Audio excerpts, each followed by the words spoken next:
It is time for more Robby Gordon. Our point advantage is 218 points. Really, I don't even have to talk about it that much. At this point, it's just becoming a game of how big can you make the number. Matt Kenseth still second, but Martin Truex Jr., within 30 points of Matt Kenseth right now. Kentucky marked the first race in the whole season where the entire top 9 in the point grid didn't change any. So for the most part, you can feel pretty comfortable with at least 8th through first as being like locks for the chase, unless something drastic happens or some big wreck I cause would be the more appropriate way to put it. So Jeff Gordon's a little bit, on the iffy side, but he's doing good enough to where he could probably get a chase spot. And Carl Edwards actually hopped his way up into the solidified chase grid, bumping his teammate Travis Pastrana out. Daytona is a race of chaos that could lend itself to getting Travis some good points in that one. At Kentucky, it was a half-decent race for David Reagan. He's back up to 30th. He's going to have to get 10 more spots to use his wild card. And then dead last, Joe Nemechek really putting it on them right now for NASCAR. I mean, he is destroying his competition, much like how I am for the actual championship.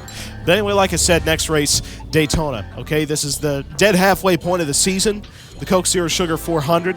This is going to be a one-stop race, at least for me. I don't know if the AIs are going to be that smart. Hopefully they are to turn this into actually a fun race, but this should be a one-stopper, just split the race in half. One thing I want to address, I know people probably want my opinion on the real scheduling of the second Daytona race, because that's kind of a controversial topic. Here, let me fix NASCAR's schedule in just a couple moves. So you take the Daytona 400-miler, you move it back to the July 4th weekend, you schedule the Chicago street course for the week after, and you take Atlanta's second date and put it as the regular season championship race as a night race, because that place kind of needs to be now, and then problem solved. Let's make sure that car's set up just like you want it for qualifying. Get out on the track and see what you think. Okay, so I do have a custom setup ready. It's the same one that I brought to Daytona in February that has the entire front end taped off, and it is absolutely a rocket ship. So I'm comfortable with the setup that we got, but one critical part about the way I got this car set up is you don't really want to run in traffic, at least not much, because you run the risk of melting the engine. Okay, buddy. A good qualifying session can make your life much easier come race day. Give it your best shot. All right, so you know how super speedway qualifying goes. You can barely breathe while doing this, because it's all about those little precision inputs. You don't want to slow the car down at all. And I'm going to cut across the trial. We'll try to speed this thing up using the banking. Okay, look at that pole time. That's going to be your target. Look at Biffle's pole time, 46:21. That is fast for one car. I don't think I'm going to hit that. That's a little bit alien. Clip that grass just a little bit. It's a sign that you're trying. And clipping the apron. That's a sign that you're screwing up. All right, so here we come. This is our final lap, and essentially the real lap, because the car is fully wound out.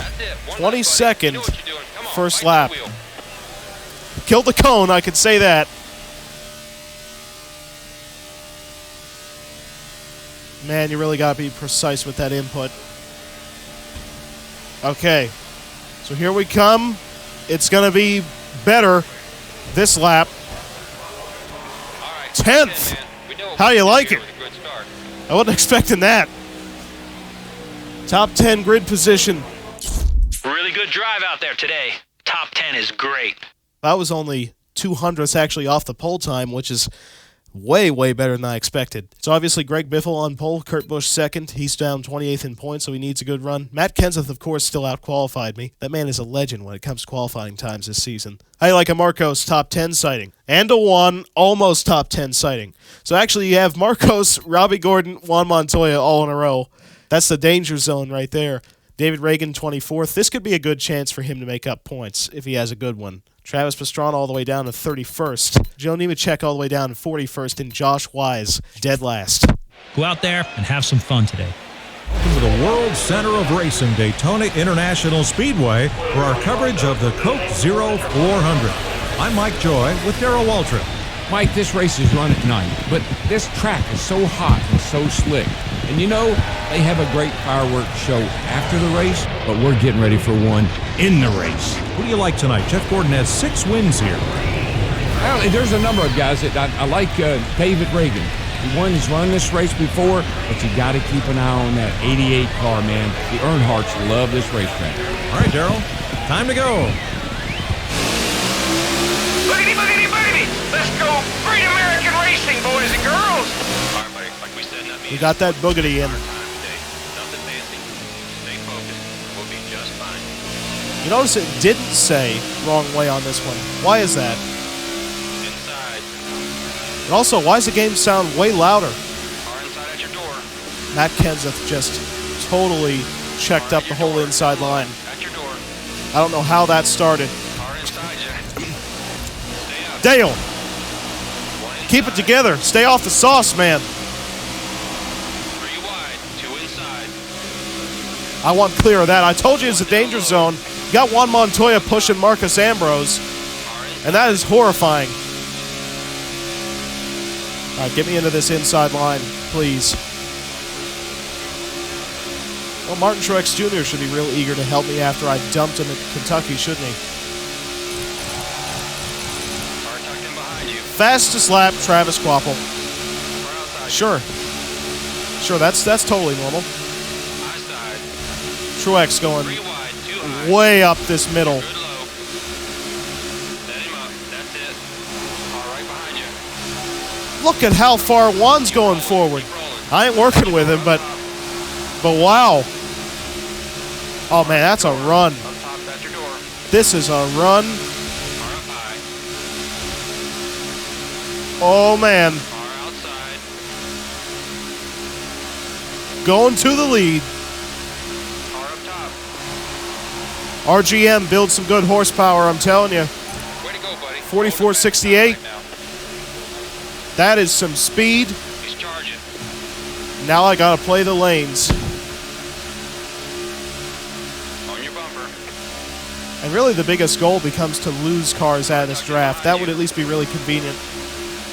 So I don't know why Tony wants to push me, especially as much as we ran into each other this season.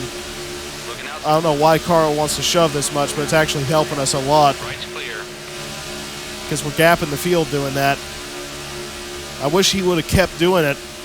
Juan Montoya up to second. And there's some weird crap going on in the mirror with that 42 car. Oh, by the way, Paul Menard, second. Car tucked This in really behind could you. be a good race for David Reagan. He's got the praise of Darrell Waltrip. No one's gonna touch you Casey out here came today. fastest. Man. I mean, I guess he had to get me back for Kentucky Okay. in behind some you. regard because I put him down 3 laps and wrecked him once, so. Jeff Burton, where are you coming from? Your bumper. I mean, to quote Larry McReynolds, that was humongous. Still right behind you. So much crap has happened that I know that I dropped a sentence on David Reagan, but I don't remember what I was supposed to say next. I'm with you.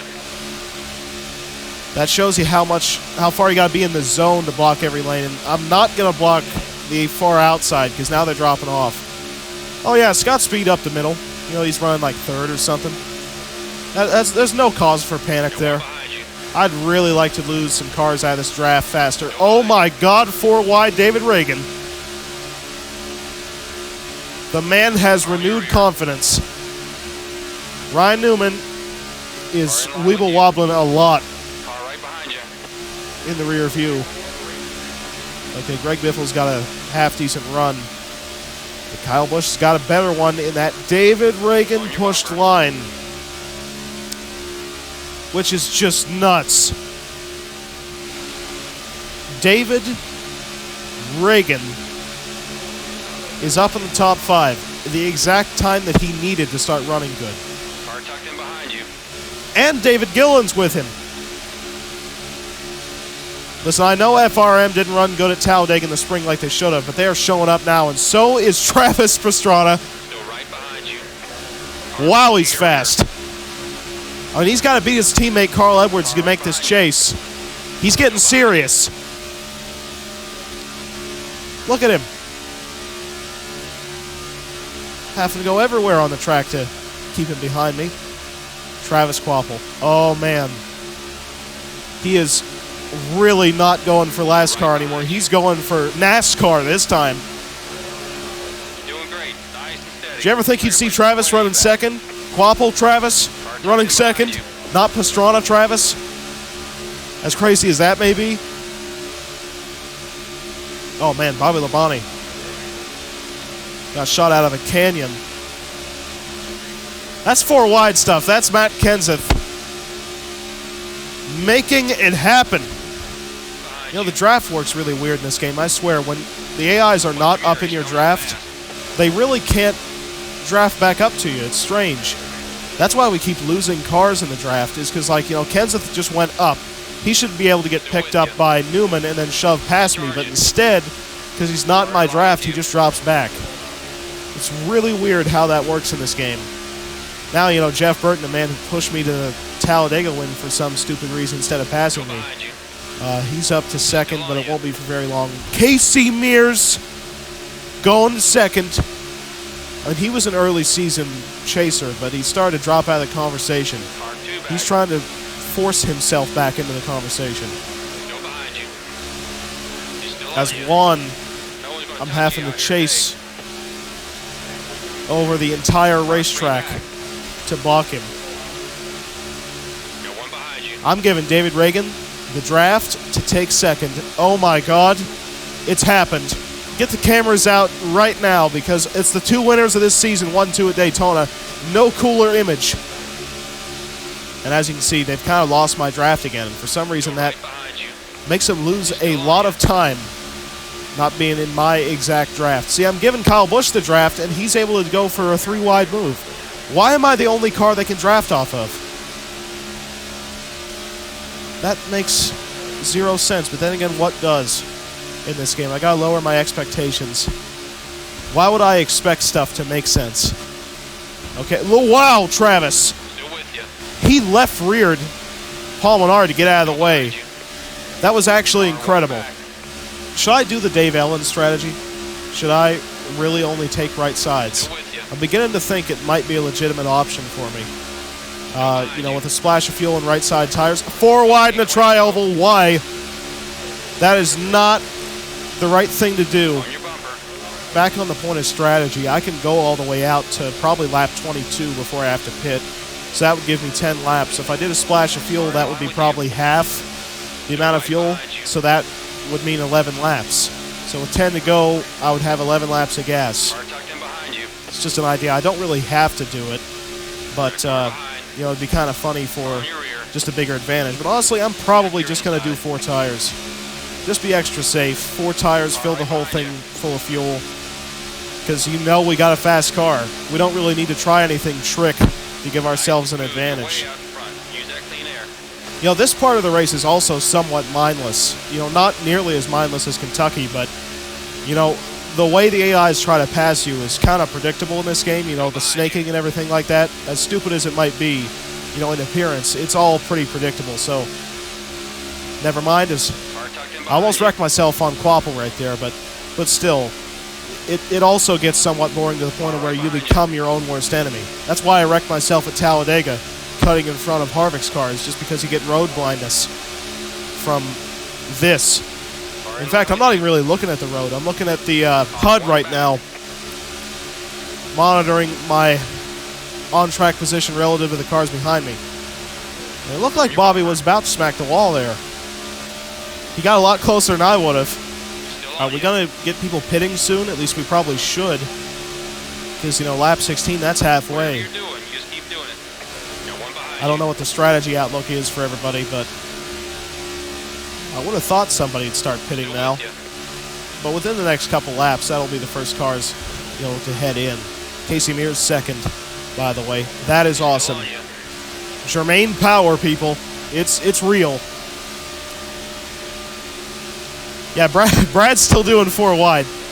I do not like that 4 wide idea at this place. Are we going to finally start getting some people pitting? There's a car pitting in front of us. A lap car, but still. Whoa! Casey Kane just jumped on the brakes. I guess he tried to maybe think about pitting, even though he had already missed his entry. I can't explain that, but it's really made this pack a lot smaller, which I can thank him for that. And look at this. The pack has lost my draft. Yep. Away with me. Because, yeah, they've totally lost my draft. It's just like the 500 all over again. Just picture this happening for real, where one car just drives away from the field, at Daytona. Everybody else is having themselves a fine and dandy little old pack race. And I'm just gone. Out with a over 1 second advantage. Come on, Michael, block the field. Oh, I didn't quite do it. Pastrana in second, which is just crazy. I'm actually gapping this pack right now. That's the most nuts part about it, is they are not gaining any of that time back. Okay, this lap. Coming this time. Not coming in this time. I can assure you of that. Okay, I'm going to go at least another one.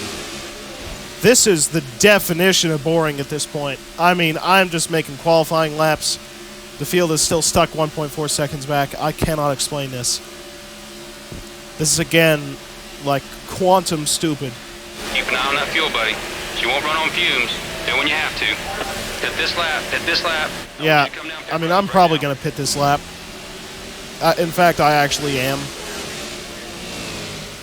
But look at the advantage. I mean, it's getting bigger. All right, let's see what Ray wants to do, because I'm thinking about maybe doing the Dave Ellens strategy, but if Ray wants, 4 tires and fill this thing up, I'm going to do that. All right, here we go. Coming in. Watch your fuel. Watch your speed. Let's not give NASCAR a reason to black flag us. If you want to go with 4 tires, all right. might as well fill her up with gas. We're filling this thing full. Okay, I kind of de-staggered it a little bit, which worries me, but I think we got the handle good enough. And, it's a super speedway, so actually I should rather say screw handling. I don't think it's ever going to matter, but, we're at freshly repaved Daytona. I'm just hoping that nobody goes for, right sides and fuel and, beats us. Good job. In and out. It's all you now, buddy. Like I said, we got a I'm real good actually car second. here. Everybody. So... Watch your rear. yeah, we had such an advantage over the field to where I pitted, and I'm still coming out second. And Carl, you should have taken the banking, buddy. See ya. You get right up in front of Danica. He's looking to drive behind you. Stay There we smooth. go. This can help you both. And she wants to push me. How often do you pull up in front of somebody that rudely and they still want to push you for some reason? Okay, now she doesn't. I probably should have let her pass me, because then we could have tandemed. I guess she could get up in my draft and then slingshot me, if she can even hang on to this draft, which it looks like the answer is no. So there's Kyle, coming off pit road, back to the racetrack. And see ya. There's the lead. Got a car behind. See, I was worried that, because I didn't go for like a 2-tire strategy and, splash of fuel, that I'd be at a disadvantage, because somebody would probably try it, but nobody did. Got one behind you. And I'm going to let Danica buy me, because I actually want, well, never mind. I was going to say I wanted to work with her so that we could actually, go farther faster by tandeming, because the front end of this car is super cool. Okay, so the advantage above second is 4.4 seconds. Thank God to see Travis, though, in second. They got a good battle. I'm also glad I'm not a part of it. Is that Josh Wise up in front of me? I mean, I'd hate to work with him, because I know he's so slow, but I'm out of options. Oh, no, Edwards. Second. It's literally a dogfight between Pastrana and Edwards. Greg Biffle's pretty solidly up there, but Edwards and Pastrana, they got to battle it out. All right, so the pack's starting to catch me. So I'm going to work with Josh Wise. It's a tactical bump draft. Look at the speed that we are getting from working with Josh Wise. 7 to go. I didn't think he had a car that was that capable.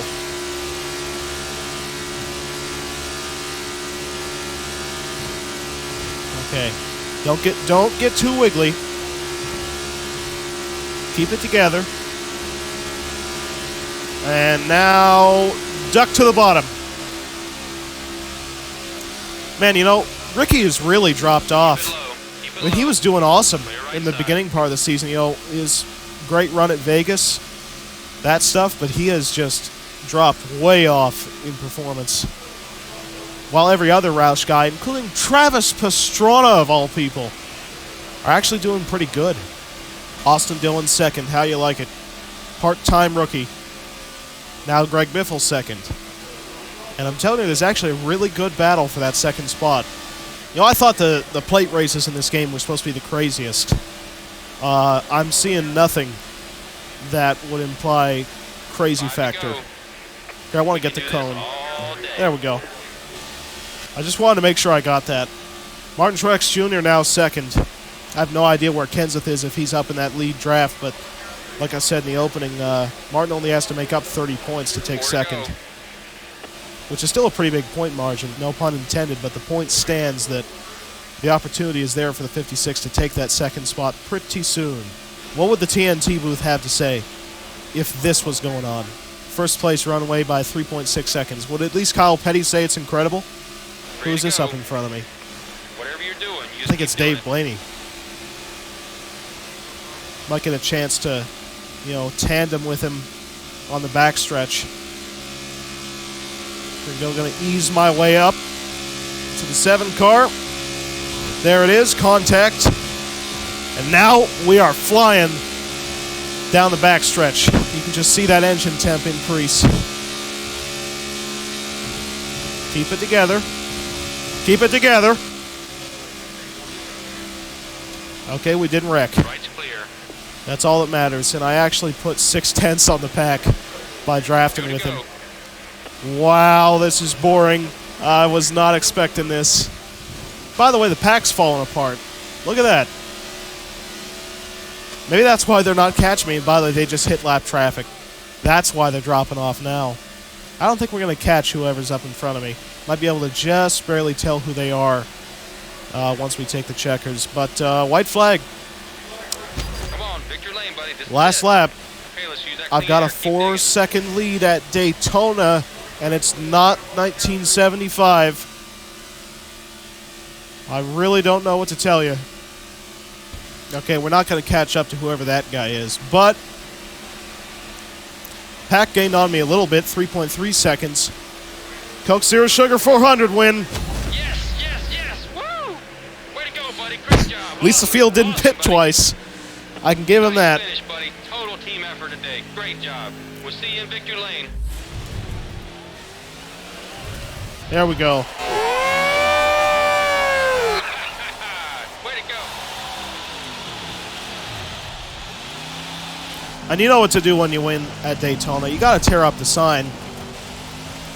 That's tradition at this point. And don't pit. I am stupid. I didn't accomplish any of my goals. Whatever. That's another win. It just figures. You know, symbolic of this race. Completely boring. Didn't even get to light the car on fire. It doesn't get much better than that. Now let's keep it going for the next race. I have never been like this disappointed to win. That was the most boring Daytona race I think I've ever done. I won by like 3 or so seconds and almost went to sleep. Greg Biffle second, so he's becoming a like really good championship contender at this point. Kyle Busch, you know, Newman, Truex with a good finish. Travis Pastrana in 9th. Carl Edwards in 12th. Big point day for Travis. David Reagan 16th. Matt Kenseth down in 26th.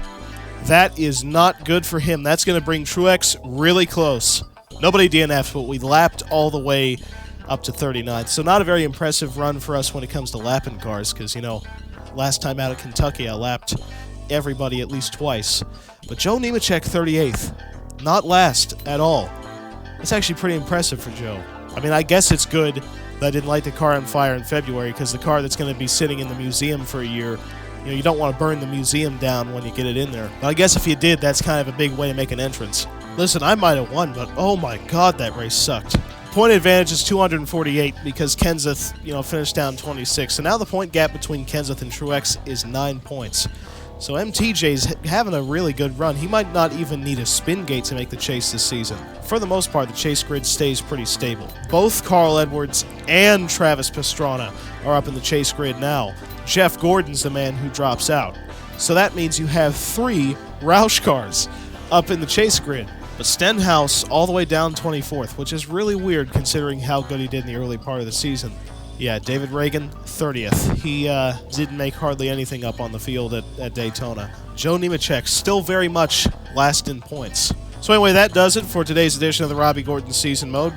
Hopefully you've enjoyed it. I mean, it was about as boring as you could make a Daytona race. I didn't even get to light the car on fire at the end because of the stupid pit road thing. We're still putting it on the field, 17 wins in 18 races. Only 10 more races to win until we tie Richard Petty's record. So don't forget to like, comment, and subscribe. Hopefully you've enjoyed this as much as you can. I've got a Patreon set up as well. A lot more Robby Gordon stuff coming up and whatever else I come up with.